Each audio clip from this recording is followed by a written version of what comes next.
Back this. We are doing a deep dive into a topic that, on its surface feels like the definition of emotional chaos. Cheap melodrama. The love triangle. The love triangle. We've all Yeah. seen the tropes, right? But what if the source material we analyzed revealed a totally counterintuitive truth? Which is? That the love triangle isn't chaotic at all. Mhm. Structurally, it's actually one of the most stable forms a relationship dynamic can take. Mhm. And it follows a surprisingly rigid mathematical logic. And that structural stability is precisely why these situations are so hard to be in and so much harder to leave. Right.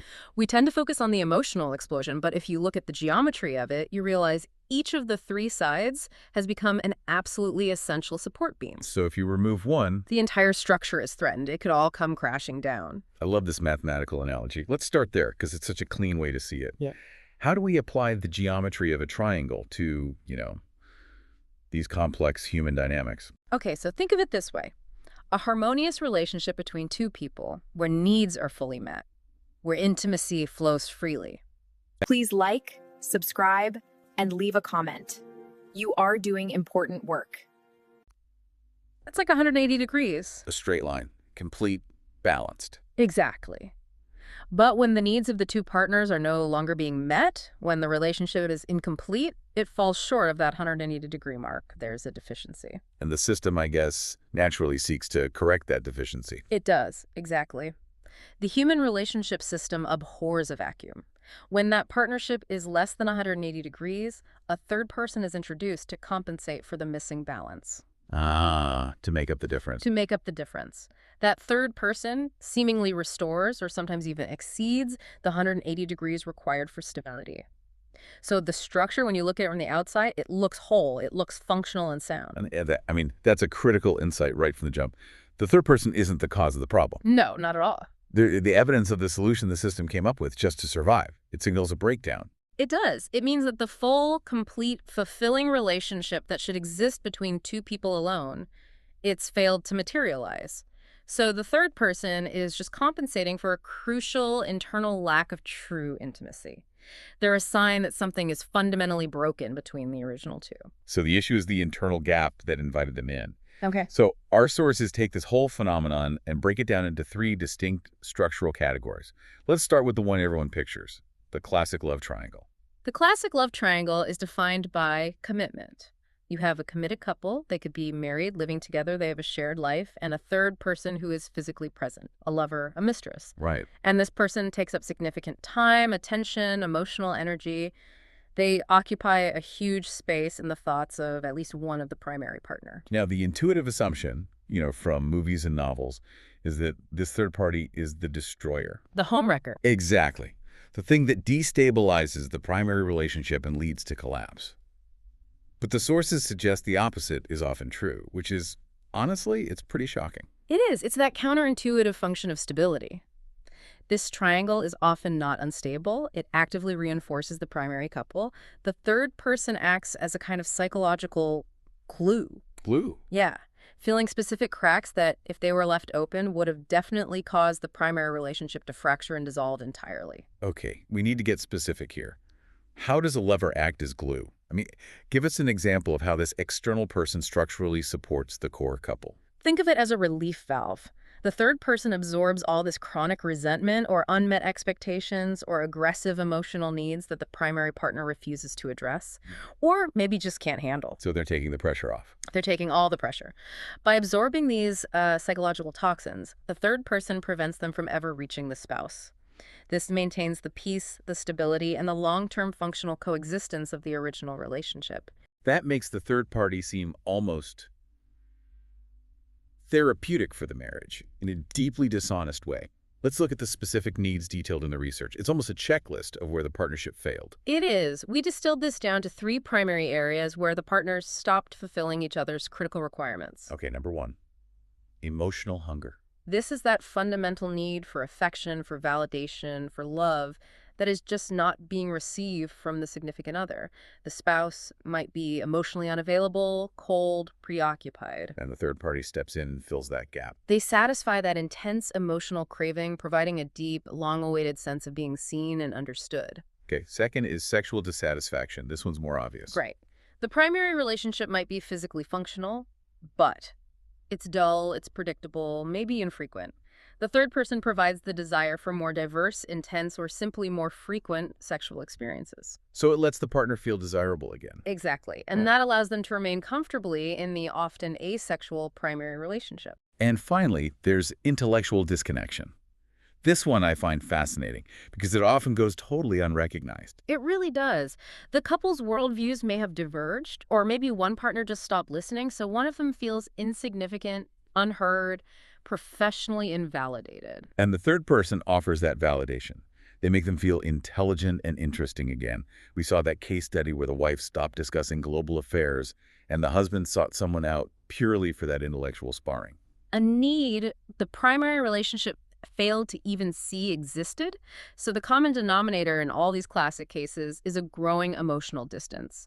And instead of separating, they found another way to meet those needs. The third person creates this bizarre equilibrium that, reinforces the main relationship. Making it more resilient. More resilient and functional for long-term coexistence, yeah. The relationship is sustained by the triangle itself. Wow. So the complexity here is massive. The third party might feel like they're in this passionate, consuming romance. But structurally, they're often just the indispensable maintenance worker for a primary relationship that has run out of its own resources. Which explains why they're so hard to leave.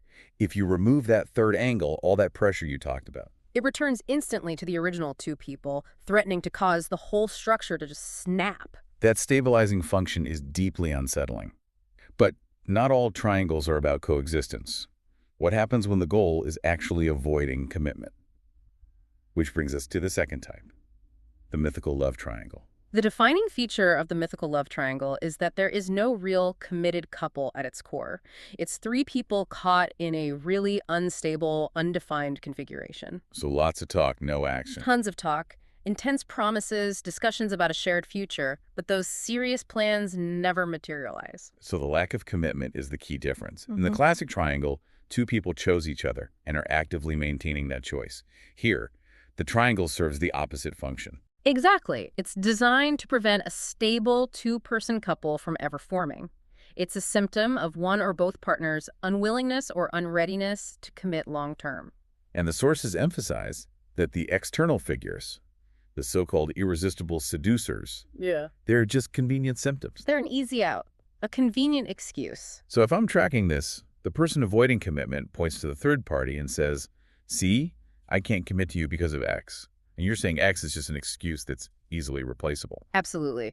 The commitment avoidant partner will always find an escape route. The research shows that external figures aren't even necessary to disrupt this sort of relationship. So if the third person disappeared, They'd find another reason tomorrow. Suddenly they need to move for work, or an ex-spouse reappears with some urgent drama that must be addressed, or they'll just hit you with the vague, I'm going through a tough time, I'm not ready for something serious. that sounds incredibly frustrating for the person who actually wants to build something. Right. To realize you weren't competing with a rival, you were just an exit ramp for someone who never intended to stay on the highway. That's the psychological architecture of it. Anything can push these people apart because, well, nothing is truly holding them together in the first place. The whole thing is structured to prevent solidification. The foundation just isn't there. It's the ultimate contrast. The classic couple chooses coexistence even if it requires dishonesty. The mythical couple, they never fully choose each other, and the triangle is just proof of that. Right, and what's fascinating is how these dynamics evolve into the third category, which is often the most internally complex one. Let's pivot to that. The final and maybe most psychologically challenging type, the virtual love triangle. It combines elements of the others, but the third party is often not even there. That's right. In the virtual love triangle, you usually have a seemingly stable, real-life couple. You know, they pay the bills, they raise the kids, they have defined roles. But the emotional gaps are filled not by a real person, but through imagination, fantasy. The intense romanticization of people or concepts that might be totally neutral in reality. Exactly. So the third figure is an illusion, but the sources are very clear. The impact on the real relationship is entirely tangible. So who or what is this imaginary third angle? It's an avatar. It can be an idealized stranger they see on the street, and they project this perfect hero mask onto them. It could be a fictional character or even a memory of a past love, the classic what-if relationship. And it can also be a real person, but someone who is, by definition, completely unattainable. Yes, often chosen because they're unavailable. A best friend who is emotionally immature, so they're perpetually alluring. A sexually attractive childhood friend who lives thousands of miles away and has no interest, which only intensifies their desirability. Because they pose no real threat to the primary couple. No threat at all. It could even be a celebrity, a writer, an artist whose work stirs up deep emotions, even though the partner has never even met them. And the power of this, according to the sources, is that this entire parallel story, imagined conversations, future plans, fantasies, unfolds entirely in the mind. And that leads us to the core psychological insight, the thing that makes this so tricky to unravel. The third figure in the virtual triangle is nothing more than a repressed part of the partner's own psyche. A repressed part of themselves. That has attached itself to a real or fictional figure. So we're essentially saying the other person is a shadow self.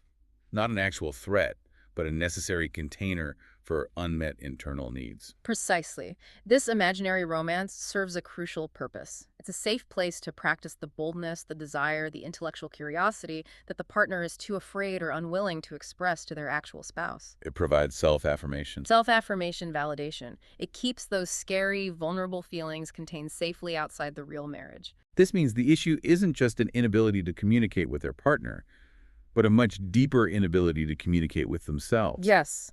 They forbid themselves from expressing or even receiving certain emotions within the boundaries of their real relationship. So things like repressed sexual fantasies or fear of rejection? Exactly. The source of the longing exists entirely in their own mind. They project this huge emotional load onto the virtual figure, and the real-life couple becomes secondary to this internal structure. In essence, the partner is having an affair with their own potential. That is a profound distinction. And it ties back beautifully to our initial premise of the structure being flawed from within. Absolutely. And if we connect this back to the start, whether the triangle is classic, mythical, or virtual, the research is absolutely clear on the overarching principle. Which is? The emergence of another participant, whether they're real, temporary, or entirely imagined, is always a consequence of the inability to create true intimacy in a one-on-one relationship. And if we want to apply this, we need to understand what that intimacy failure looks like in practical terms. It's not just some general breakdown. No. According to the source material, intimacy failure means failing to communicate effectively on conceptually important matters, not just chores and who's picking up the kids. That's the big stuff. The big stuff. It's the rejection of emotional expression, the blocking of shared vulnerable experiences. It's that chronic frustration and craving for closeness that just consistently leads to emotional wounds because the couple fails to create a safe emotional space. We're talking about the failure to create a space where partners can drop their defenses and avoid hurting each other with their sharp edges. That failure seems like the ultimate invitation for a third party. It is. Whether real or imagined, they come in to provide a softer space, and that failure often happens because people assume intimacy is an inborn trait. Yeah. It's not. It is entirely a skill that has to be learned and developed. And a huge amount of that depends on the foundation laid down in childhood. That initial foundation informs our entire relationship architecture. It dictates how we understand love, trust, conflict. Everyone builds layers on top of that, but those layers, they aren't always positive. Right. They might be positive, like resilience or empathy, but they can also be layers of self-rejection, deep sexual insecurities, fear of abandonment. And these layers determine whether a person can manage the complex art of relationships without external help or dishonesty. Which brings us back to the ultimate choice you, the listener, have. When a gap emerges, the decision is whether you patch it up with a temporary substitute, the third angle, or you dedicate yourself to learning the fundamental skills to handle that complexity internally. For genuine, lasting fulfillment. Exactly. If you want to build a truly robust relationship based on love, respect, and trust, the first non-negotiable skill is healthy communication. Specifically, being able to express your unmet needs and vulnerabilities without triggering immediate defensiveness or conflict. The choice is always there. Patching structural problems with temporary substitutes or learning the relational skills to handle them internally. So what foundation are you building on? Please like, subscribe, and leave a comment. If you want to overcome betrayal, break toxic cycles, take control of your relationship choices, read How to Deal with a Love Triangle. The link is below the video.